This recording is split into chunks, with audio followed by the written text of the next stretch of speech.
Hello and welcome to this Q3 presentation with Pagero Group. With us today we have the CEO, Bengt Nilsson. My name is Martin Westerlund and I work for Finwire Media. After the presentation, there will be a Q&A session, so if you have any questions, please visit Finwire.tv and click on this Q3 webcast where you can write your questions. And with that said, I'll hand over the word to you, Bengt. Please go ahead. Thank you, Mats. Welcome all to this first presentation of Pagero's quarter in a public environment. And I will walk you through the company and the recent event in this quarter, that is Q3 of 2021. A little bit short here, we are a SaaS company working with the SaaS model. The beauty of a SaaS model is that we have a lot of recurrent revenue. In our case, it's 90% that is sort of coming back the year after.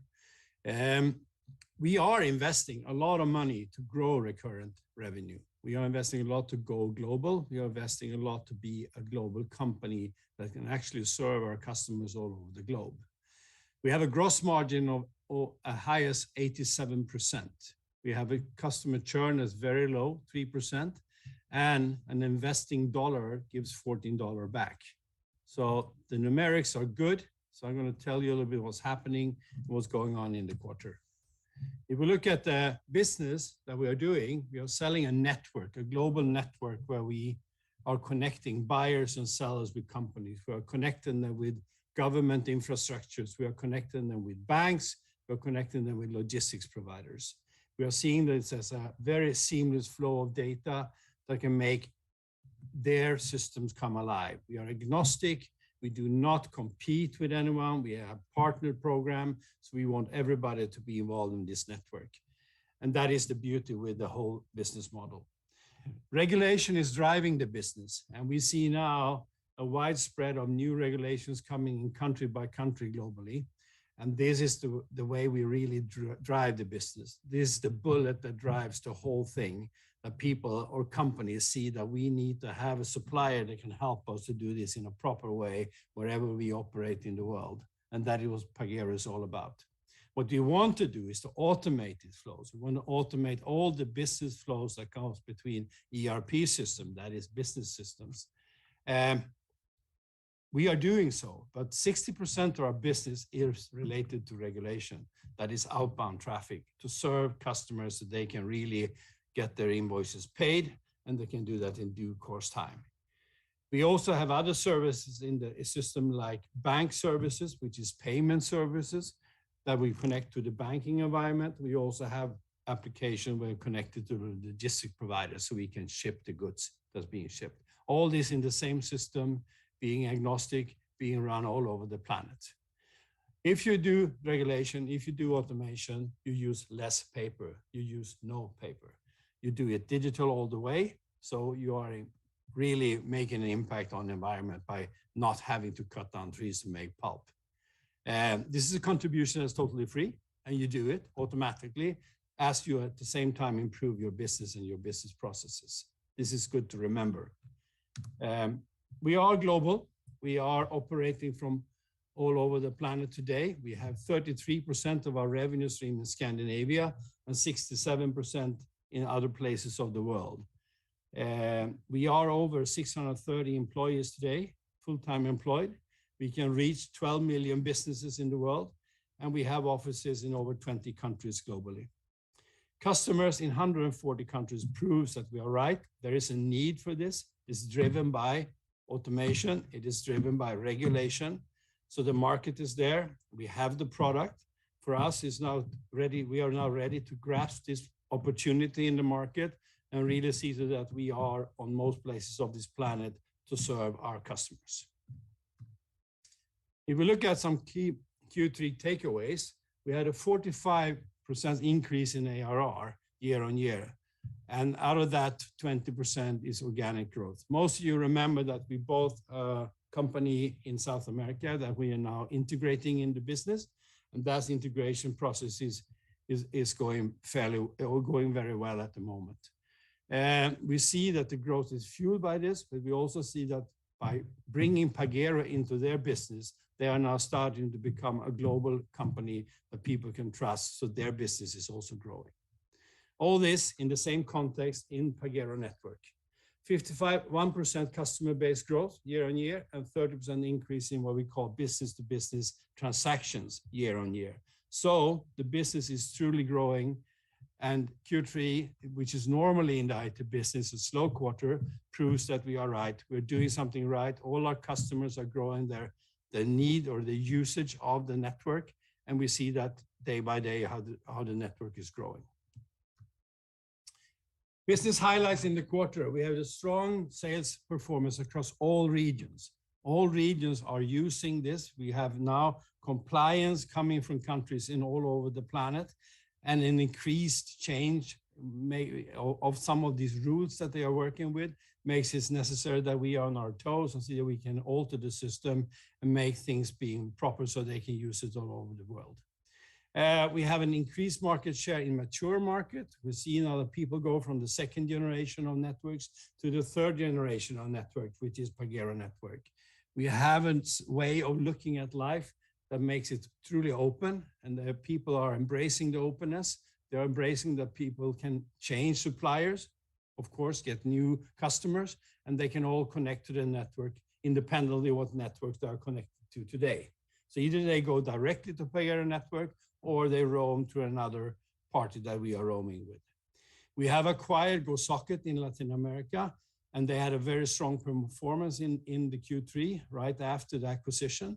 And we believe that despite the pandemic situation that is there, we will grow the business in a fairly prudent and good way during the quarters to come. We got orders from a lot of large and leading global brands. We can, unfortunately, in these days, no one wants to really say that they're investing heavily in these type of systems or in systems at all. So we can just mention where they come from. They are large or very large e-commerce companies, consumer electronics companies, business software companies, manufacturing companies, and healthcare industries, and many more that are using the Pagero Network nowadays. And they don't use it for one of their entities. They sort of base their trust in us, and they use it all over the world where they do business. We are going to continue to invest to increase market presence. We are doing that at the moment. We raised capital in the quarter four here in the beginning, not to become extremely profitable immediately. We did it to invest, to really see that we grow the business all over the planet and take the opportunity that is there now and not tomorrow. Strong growth in ARR is how it looks. We went from, if you compare it with Q3 2020 to Q3 2021, we had a total growth of 45%.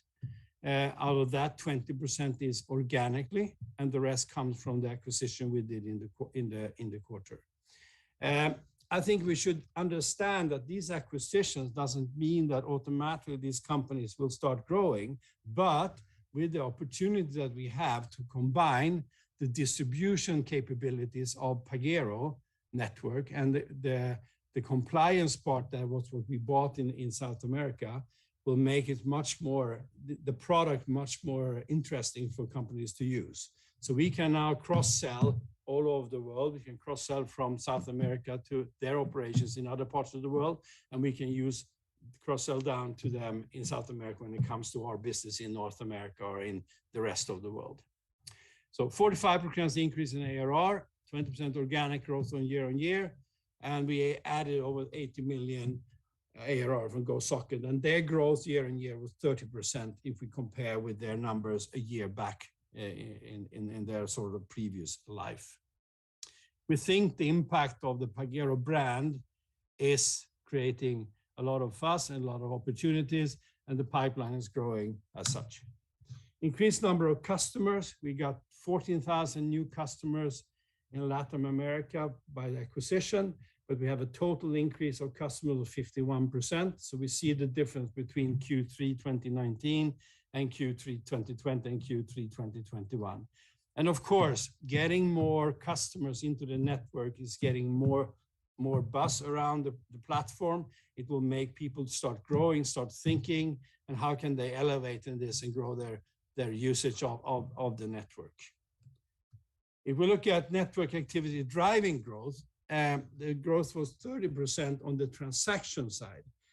We had comparably, if we compare Q3 2020 with Q3 2019, it was only 10%. And this was the start of the pandemic. The pandemic was a heavy burden on the 2020 year because of the impact it had on especially the hospitality sector and also part of the healthcare segment. We see now recovery, but it's a slow recovery. What we see is that other sectors of the world business is having an increased usage of network services, but we believe that in the future we will see hospitality coming back, and we see also that other parts of the healthcare segment, as operations and stuff like that, will come back in certain countries that are heavily being hindered by the pandemic. 30% growth between Q3 2020 to Q3 2021, and we feel content with this, that this will continue going forward. New sales year-on-year growth picking up compared to 2020. That is the growth. Net sales ARR. We are looking at that because that's the future. The more ARR we have, the better it is, of course. We have set a goal to 2025 to have an ARR of 1.5 billion Swedish crowns, and we are in a good way to reach that. We will look pretty good when we go out of this year, and we have a growth now in total of 45%.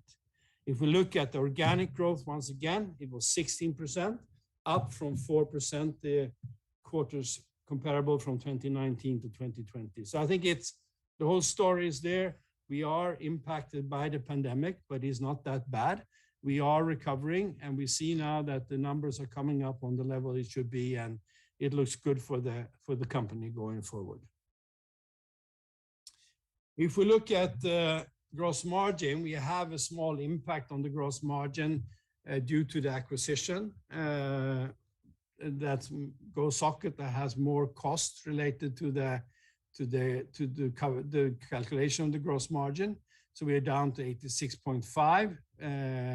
We have been targeting 88%, and we believe that we will be able to recover some of this going forward.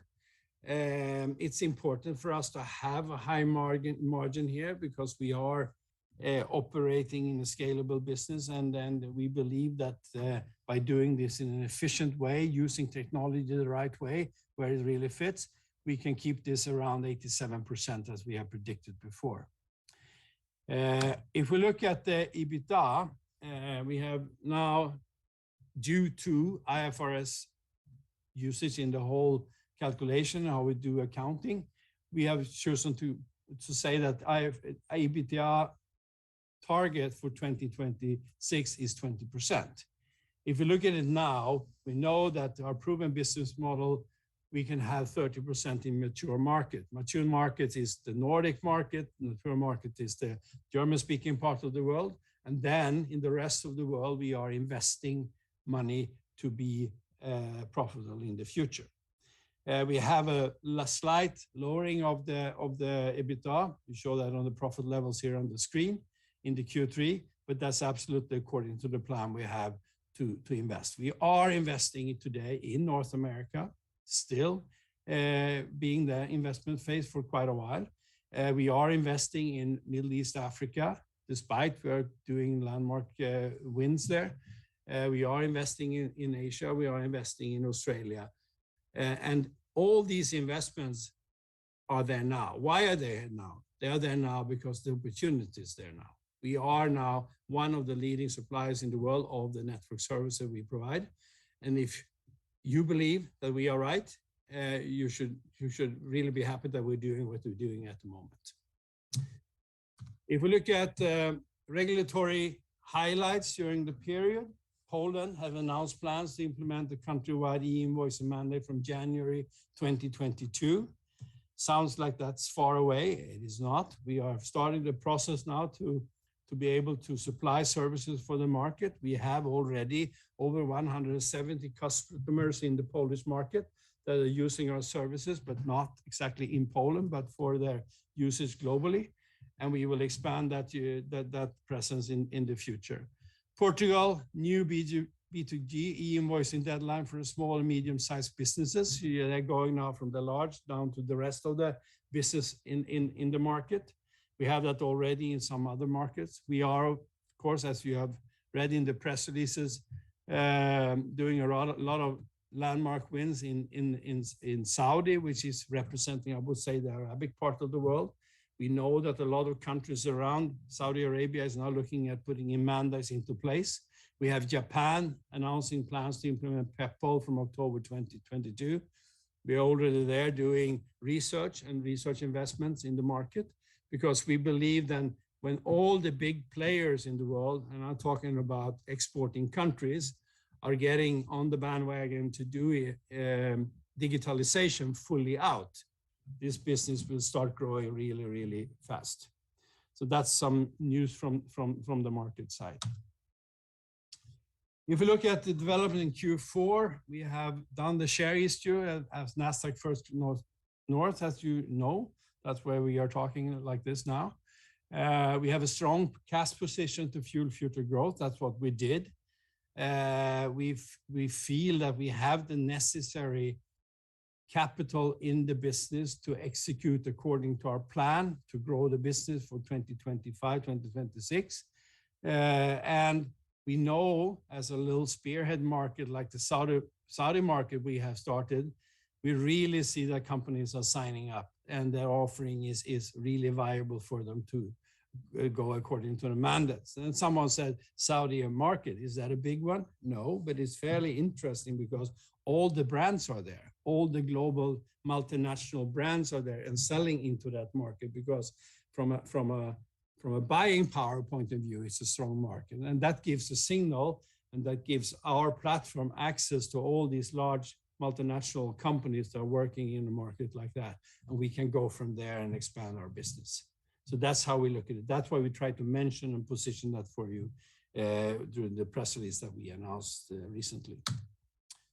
So that was a quick run through. You have the report if you want to read more, and then I open up for questions and answers here. Thank you very much, Bengt, for that presentation. And like I said, now we'll jump straight into the Q&A. We'll take the first question. Is there anything special you would like to highlight from the last quarter?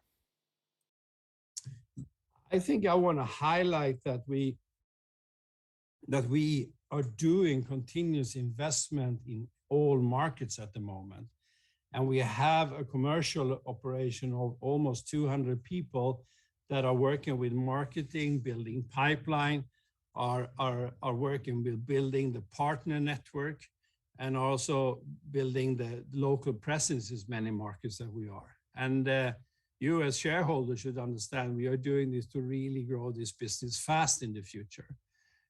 We have a situation in the world where we are presenting a new way of thinking. We are looking at, as I spoke about it when we tried to do the rights issue here, is that we tell people we do a network. We don't do point-to-point access. We build a network where people can interoperate with each other. And all those investments that some of you have put money into are being exercised at the moment, and they will give result. That is important to understand. I think the growth during difficult circumstances proves that we are right in this. We have done one acquisition. We have the funds. We will probably in the future do other things like that strategically, as we have spoken about, but those are outside our business plan. So we think that the future looks pretty good for us at the moment. Yes. Thank you for that answer, and we'll jump straight to the next question. Can you please elaborate on your financial targets and what you need to focus on in order to reach them? I think if you're going to reach those markets, you need to be strong in certain key markets in the world. And we are strong in the Nordics. As I mentioned in my speech here recently here, it was that we are now seeing people go from second generation networks to third generation and replacing other competitors. So we are taking market share in markets where we are strong. We have slow markets, still conservative markets like Germany, for instance, that are in the start-facing phase of embracing e-digitalization. They have not come there yet. There we see pockets that are starting. We are very strong in the healthcare segment, but of course, we see other areas now coming. So Germany or the German-speaking part of the world is an important key market for us. North America, of course, 50% of all investments in IT is there. They have just started. They have no mandate, but they want to do automation. They are exporting, so they're depending on having someone that can help them in the rest of the world. And I think as a little joker, let's see what happens in Japan. When we get all these big nations doing this, the rest will just follow. And that's what I believe. Thank you, Bengt, for that answer. We'll take the next question. Strong sales and recurring revenue during this quarter. Can you please elaborate on the drivers behind this? The drivers is number one, legislation. And I think also that people starting to embrace one connection, global reach, which is our tagline.